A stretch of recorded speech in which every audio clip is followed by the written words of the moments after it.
A fire broke out unexpectedly at the school. My wife, Mary, as a teacher, was the first to carry out the daughter of her first love, while her own daughter, crying and calling for her mother, was helplessly trapped in the flames. By the time other teachers managed to bring her out, her body was already severely burned beyond recognition. The child kept crying out, "Mommy, Daddy, it hurts so much." After our daughter was rushed into the emergency room, my wife showed no concern at all. Instead, she was called away by her first love to comfort his daughter, who had not a single burn, only minor fright. Our daughter died from excessive burns despite resuscitation efforts. I wept and begged the heavens for another chance to save my poor child. When I opened my eyes again, I found myself back on that day. My wife was impatiently urging our daughter to hurry up for school. I stepped forward and stopped her. "Nora, you don't have to go to school today.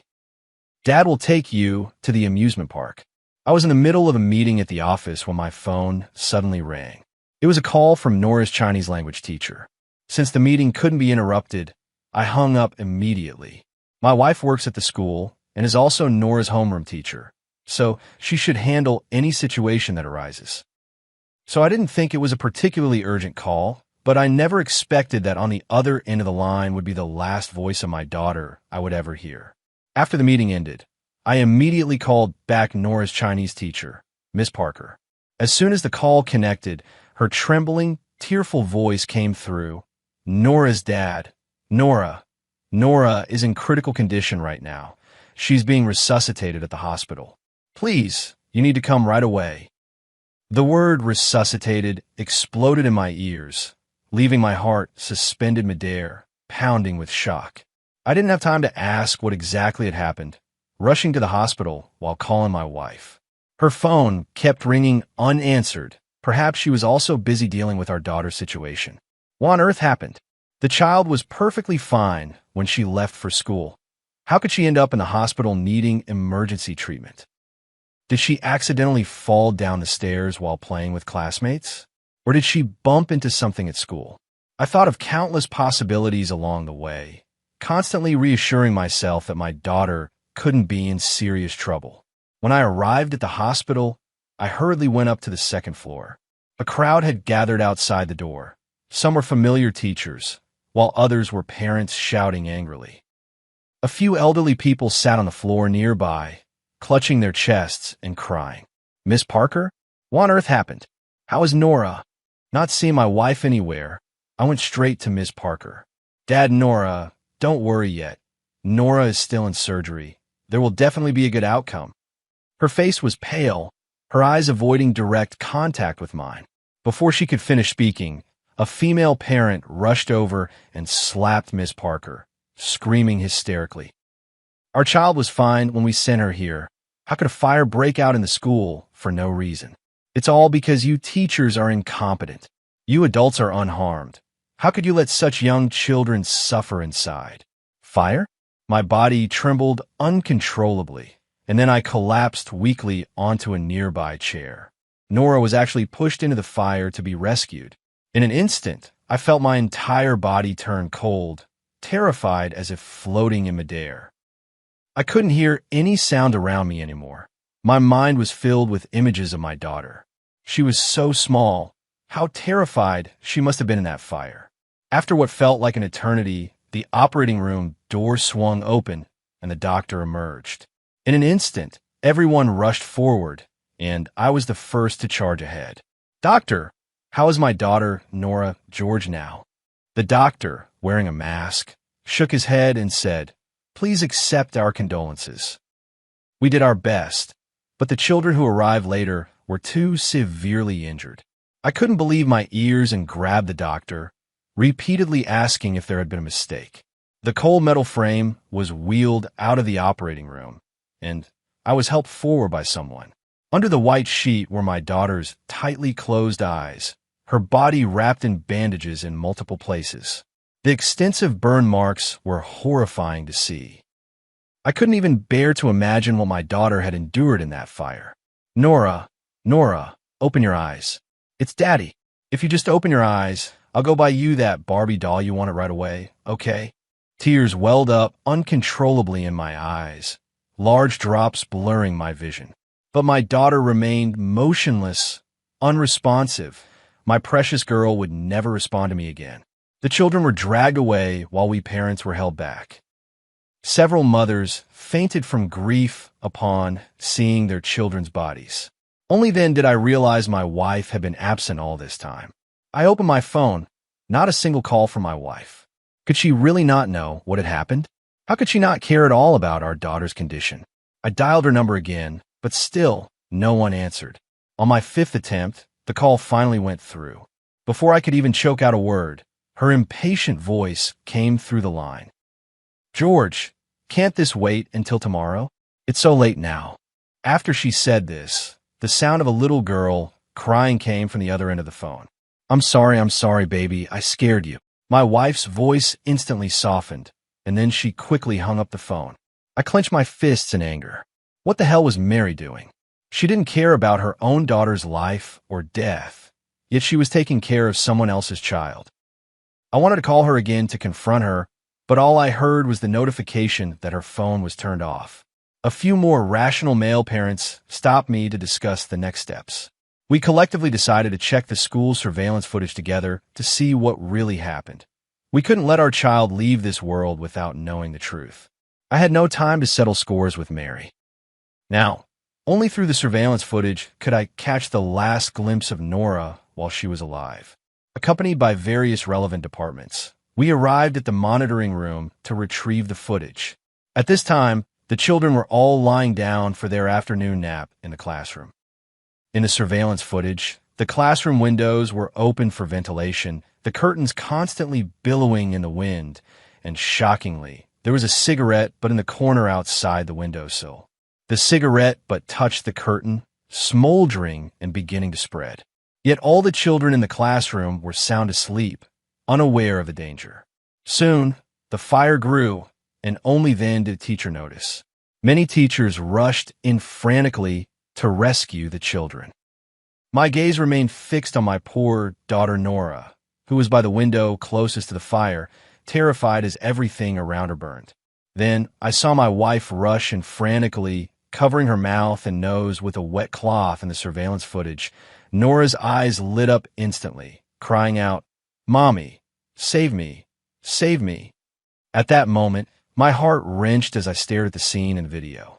How I wish the next scene would show my wife rescuing our daughter.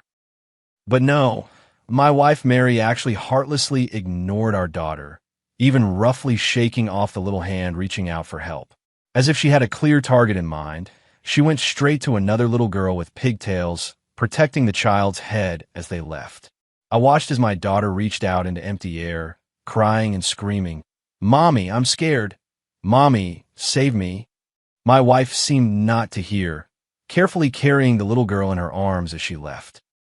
Nora was so small, curled up in the corner. As the fire began to spread, she looked like a frightened little white rabbit, her eyes filled with helplessness and fear.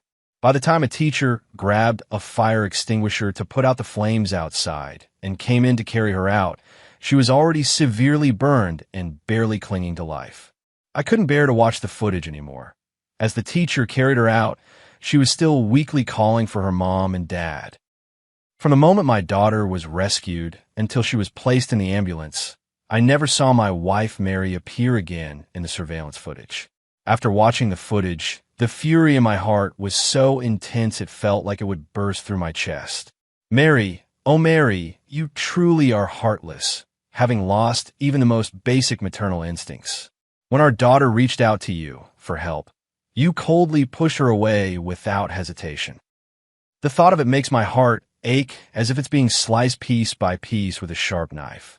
Nora was so young back then. How much pain must she have felt when she saw her own mother abandon her to save another child? Nora, your father only regrets not being there at the time. Otherwise, I would never have let you suffer even the slightest harm. My fists clenched tightly. Although the fire was an accident, my daughter's own mother became the greatest perpetrator of her suffering. I just can't understand why. Mary would abandon her own daughter to save someone else's child, and the little girl in the video wasn't even our neighbor's or a relative's child. I pulled Miss Parker aside and tried to calmly ask about the information of the little girl Mary had rescued in the surveillance footage. Without much thought, Miss Parker answered me truthfully. The little girl is named Kathy Frank, a child from a single-parent family. She's Teacher Mary's class representative, and Teacher Mary is very fond of her. But even if a teacher favors her class representative, could that possibly outweigh her own biological daughter, connected by blood? It wasn't until Miss Parker mentioned the name of this girl's father that everything became clear to me. Frank. He's the father of this little girl whom Mary risked everything to save. The moment this name reached my ears, it felt like a million ants were gnawing at me. Frank was Mary's first love and also her high school desk mate. More than once, I heard her murmur this name in her sleep at night, and more than once, I saw her flipping through the class yearbook in a daze. I couldn't wait another minute. I immediately found the home address of this girl, named Kathy Frank, from the school records. I completely lost control of my rationality and nearly rear-ended other cars several times. Other drivers were cursing, but I turned a deaf ear. All I wanted was to confront Mary and take my revenge. Following the address, I didn't stop for a second and went straight to their doorstep. Bang, bang, bang. I pounded on the door so hard it shook, wishing I could grab Mary by the hair right then and there, forcing her to kneel and confess her crimes to Nora. Who is it? Sure enough, Mary's angry voice came from behind the door. The moment she opened the door and saw me, her expression froze. George, what are you doing here? I pushed the door open with a furious glare and shouted, What am I doing here? Mary, then what are you doing here right now? A barefoot little girl behind her was startled by my voice and immediately burst into tears. Mary hurriedly hugged the girl, as if gaining confidence all of a sudden, and scolded me in a low voice. George, you scared the child. She just had a fright yesterday. Seeing her still indifferent expression, still worrying about whether someone else's child was scared at a time like this, I was almost driven to the point of fainting from anger. I kicked the door viciously and grabbed Mary's clothes, demanding, Tell me, why didn't you save our daughter yesterday? Mary tried to dodge in panic, but I held her tightly. Seeing the situation, the little girl suddenly called out, Daddy, toward the back. I turned around and saw a man carrying breakfast walking out of the elevator. This man must be Mary's first love, Frank. Who is he? Get him out of my house immediately. My daughter was just frightened yesterday. If anything happens to her today, can you afford to take responsibility? The man glared at her when he saw me pulling Mary. Frank, let me explain. I didn't mean to scare Kathy on purpose. He suddenly showed up. Even now, she's still concerned about someone else's daughter. I slapped Mary hard, and she instantly grabbed me in anger, shouting, George, are you picking a fight on purpose? Then let me tell you, I'm a teacher. How could I selfishly save my own daughter in that situation? What would other parents think? How would others see me? She raised her voice, finding a righteous excuse for herself. Teacher Mary, how selfless of you. Why make it sound so noble? Saving your first love's child. Isn't that selfishness too? Without hesitation, I bluntly exposed her filthy thoughts. She stood there speechless, still wanting to speak, but I interrupted her. As you wished, Mary. Yesterday, Nora was severely injured and couldn't be saved. She's gone. You were willing to sacrifice your own daughter to save other students. What a respectable people's teacher you are. The crown of selflessness can stay on your head forever. The moment Mary heard my words, it was as if she had been struck by lightning. She kept muttering, No, no, Nora was rescued by others. How could? Frank behind her urged her to come and comfort his daughter. Mary, come quickly and feed Kathy. Don't you know what she went through yesterday? She only thought of our daughter for a second before turning back to comfort someone else's child. Seeing her like this, I could no longer feel anger, only a cold, desolate resignation as I turned and walked away. Today, I finally witnessed that there really are mothers in this world who don't love their own daughters. In that case, may your family of 3 live happily ever after. Mary, you're utterly unworthy of being Nora's mother. Since that's how it is, You'll never see Nora again in this lifetime. Nora, from now on, Daddy will be the only one watching over you." Suppressing the grief in my heart, I dressed Nora in her most beautiful princess dress to accompany her on her final journey in this world. After handling all this, I opened my phone and found over 100 missed calls, all from Mary. I immediately blocked her number. In this lifetime, neither my daughter nor I will have anything to do with her ever again. At night, I couldn't bring myself to close my eyes. Every time I did, all I could see was Nora screaming in the flames. I reached out, but no matter how hard I tried, I couldn't grasp her. "Nora, are you also blaming Daddy for not protecting you well enough? If I could do it all over again, Daddy would never let that woman, who doesn't deserve to be called a mother, hurt you in any way. Never again would I let you suffer any pain." I drowned myself in a whole bottle of high-proof alcohol, forcing myself to numb the pain and forget everything. Nora. Opening my eyes again, I heard Mary's sharp voice in my ear. "Nora George, hurry up and eat. You're going to be late. Can't even eat properly, dawdling like this. What kind of future do you expect from school?"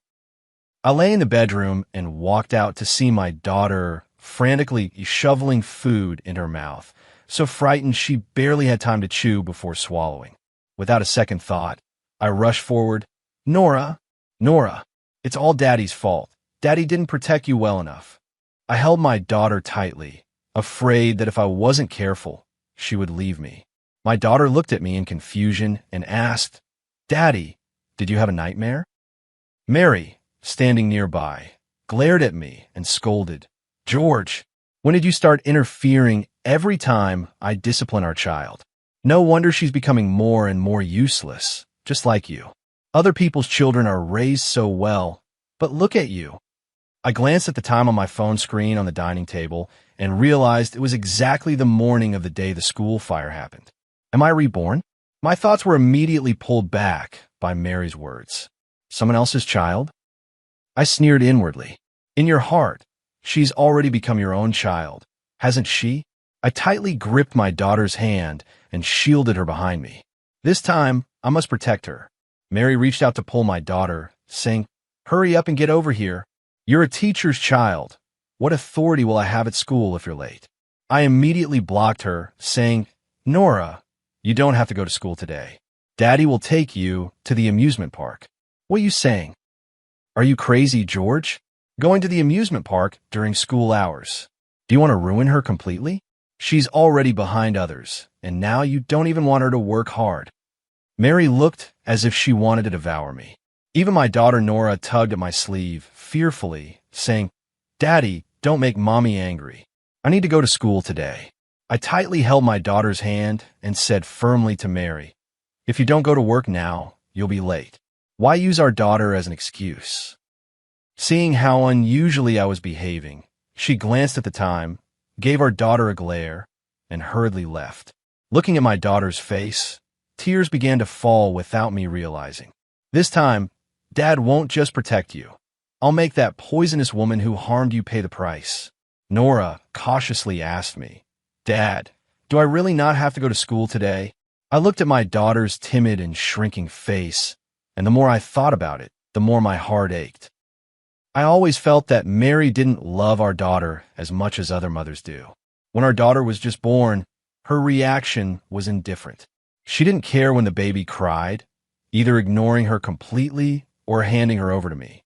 At first, I thought she just hadn't adjusted to her new role yet and hadn't fully realized she had become a mother. As my daughter grew older, her features became more and more like mine.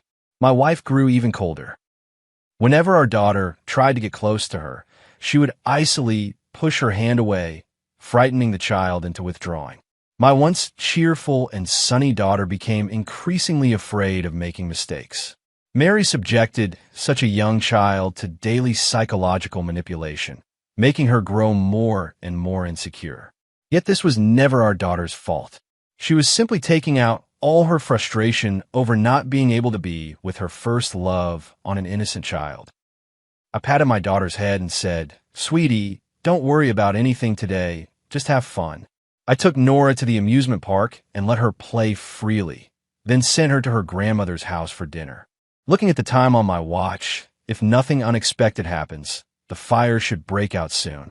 I timed it carefully and arrived at my mother-in-law's neighborhood, deliberately spilling some oil downstairs. I dialed my mother-in-law, Mrs.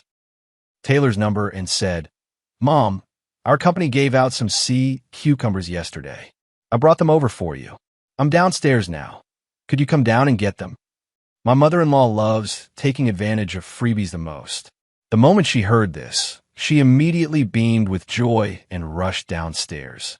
She jogged all the way down, but just as she reached the ground floor, she slipped on some oil and fell with a loud thud. I hurried over in panic, exclaiming, "Mom, what happened? How did you fall?" "George, I think I've broken a bone. Take me to the hospital quickly." My mother-in-law is usually very cautious about her health. Even the slightest illness or pain sends her rushing to the hospital. "Mom, let me call a cab to take you to the hospital. The supervisor has been strict lately. Anyone late gets docked several hundred from their paycheck." Hearing this, my mother-in-law immediately refused. "George, you go ahead to work. Cabs are too expensive. I'll call Mary. She can take time off without pay deductions, and her medical insurance will cover the hospital visit anyway." I pretended to be very flustered, showing concern for my mother-in-law while reluctantly leaving. I checked the time, only half an hour left. Once my mother-in-law called, Mary would definitely come out. Time ticked away, and soon it was the moment the fire broke out. I arrived at the hospital early, waiting for the show to begin. Ambulances kept bringing in elementary school students one after another, some severely injured, others less so. Soon, many panicked parents rushed in, and I spotted a familiar face, Frank. It seems this time, no one sacrificed everything to save his daughter.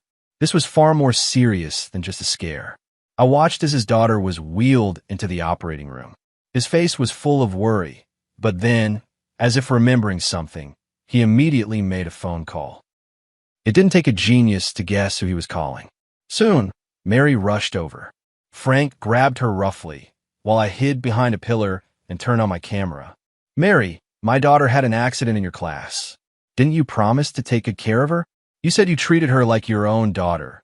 Where were you when the fire broke out? If anything happens to my daughter, I swear I won't let you off." Frank grabbed Mary by the hair, and she didn't dare resist at all. The next second, she tightly hugged Frank. "Frank, I'm sorry. I didn't know this would happen. Today, my mom sprained her ankle, and I was in a panic to take her to the hospital. I wasn't at school, otherwise I would have been the first to rescue Kathy." Mary tightly wrapped her arms around Frank's waist, continuously apologizing. In the surveillance footage, everything was captured clearly. As her husband, I now feel no shame of being cheated on. I only feel that I've obtained the perfect evidence to take revenge on her. She clung to Frank to extinguish her anger, even going as far as kissing him. I've achieved my goal and finished filming the video. Mary, you're about to become famous soon, but this time it won't be for being a selfless people's teacher. It'll be for being a married female teacher who had an affair with a student's parent. The school fire has already become trending social news. Immediately afterward, I anonymously contacted several media outlets and sent them the video. Amidst social news, entertainment gossip naturally grabs even more attention. Mary is the female teacher of the class where the fire occurred, and Frank is the parent of the injured child. Posting their intimate behavior online is bound to attract widespread attention. At this moment, I have only one thing to do: wait for public opinion to escalate. In less than an hour, reopening my phone revealed the story had already surged to trending topics, sparking heated discussions. Everyone has a penchant for entertainment, and such incidents are particularly eye-catching and likely to spark discussions. All the comments below were bashing Mary. Wow, this is explosive. A teacher who appears respectable is actually this kind of person deep down. The school must investigate thoroughly. How can such a teacher educate students? She must be fired. She's a married female teacher, getting involved with a student's parent. This scandal has blown up into major news. This is utterly disgraceful. I'd never let someone like that teach my child. A flood of curses and condemnation overwhelmed the two of them. Almost immediately, Mary's call came through, followed by one after another. Even a call from Mrs. Taylor, her mother-in-law. I ignored all. The only reason she's calling now is to make some feeble excuses or to get me, as her husband, to speak up in her defense. More and more information about Mary has been dug up, with some even posting photos of her and Frank at the entrance of a hotel. Half-truths, but the public outrage is entirely directed at this despicable pair. Since I'm set on revenge, I'll make sure she never gets a chance to rise again. At night, I start a live stream. At the peak of online discussions, I appeared as the victim. I'm a husband of Mary, the woman in the video. Mary, I finally understand now why you don't love our daughter. If your heart belongs to someone else, I wouldn't blame you, but you shouldn't make our daughter bear the consequences. You don't love me, but our daughter is innocent.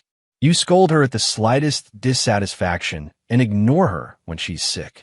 Yet you're her biological mother. How could you treat such a young child like this? I truthfully shared Mary's usual behavior toward our daughter online, adding fuel to the fire of this incident.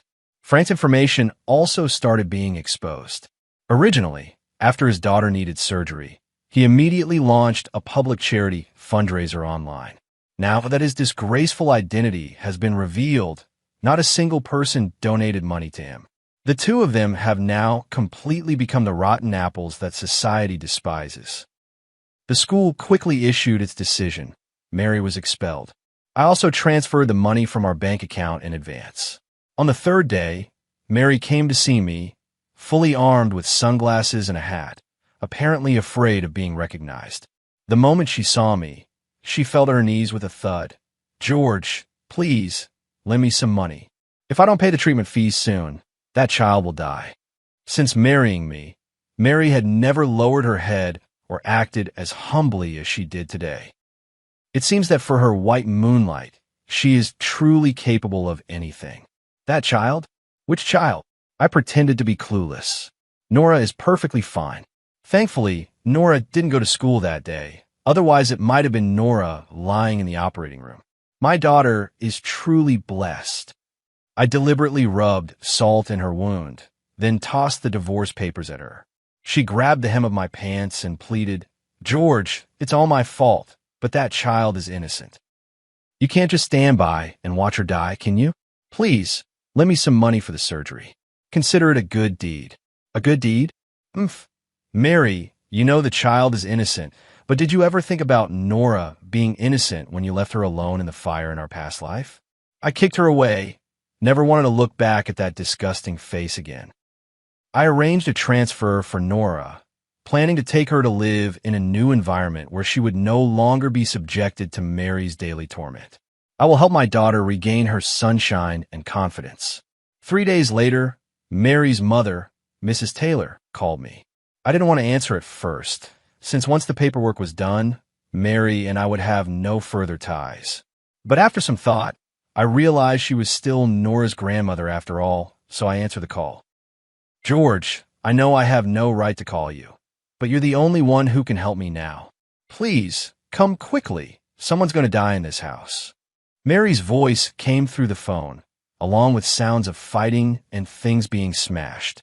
I didn't want to get involved, but Mary's mother had always been kind to me and to Nora. I thought about it and decided to head straight to his house.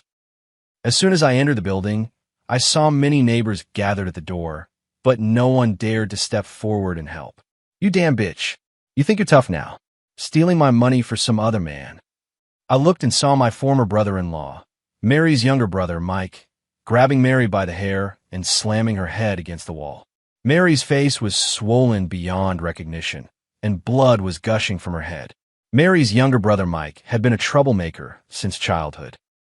Ever since I married Mary, he had secretly borrowed money from me numerous times, but never repaid a single cent. Your affair with another man is now public knowledge. Because of you, none of our relatives want anything to do with us. And you still have the audacity to steal my money for that bastard's child. This was the money Mom left me to get married. He viciously slapped Mary across the face, as if she weren't his own sister. Mary's mother saw me and quickly pulled me inside. George, think of something quick. No matter what I say, Mike won't listen. If this goes on, someone's going to die. I saw that Mary was already beaten half to death and stopped Mike. Stop hitting her. If you keep going, you'll end up in the police station. As long as the money isn't lost, that's what matters. Mike stopped because I had lent him a lot of money in the past. Watching Mary covered in blood, collapsed on the ground, still mumbling about raising money for Frank's daughter's surgery, I couldn't help but find it ridiculous. After finalizing the divorce with Mary, I saw her for the last time. She had been beaten so badly that she could barely walk and had to use a wheelchair. The Sue family had completely severed ties with her, partly because they found her disgraceful, and partly because staying any longer would have resulted in Mike beating her to death. As for Frank's daughter, she had already passed away due to ineffective treatment, as they couldn't afford the medical expenses. Now, not a single person remained by Mary's side. Family, friends, even her beloved white moonlight lover, all despised and loathed her. The day we walked out of the Civil Affairs Bureau, she begged me in tears, "George, I have nothing now. For the sake of being Nora's birth mother, can you give me one more chance?" I looked at her with disdain. "Without you, Nora has become much happier than before, bright and cheerful. How could I be foolish enough to let my daughter step into the same fire pit twice?" I shook off her hand and walked home under the dazzling sunlight, quickening my pace as I thought of my daughter's eager smile waiting for my return. "Nora, Dad finally protected you this time."